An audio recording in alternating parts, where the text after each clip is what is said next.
this video, you will see how to record medication given to a patient in a different health setting. When in the patient record, you can record medications which the patient has received elsewhere, for example via a hospital or dentist. To record this, come to the medication node on the clinical tree. Along the toolbar, select the question mark icon.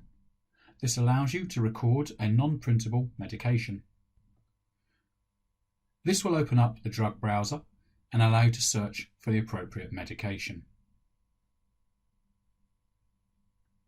Upon selecting the appropriate strength for the medication, you'll be able to select whether this was a hospital issue, dental issue, or other. You will also be able to add any further details you have surrounding the dosage instruction. Prescription notes and administrative notes can also be added at this point. None of these details are mandatory, however, the more information recorded will be better reflected within the patient record. These newly added drugs will be reflected via an appropriate icon in the flags column of the medication node, clicking the Save icon to close the record.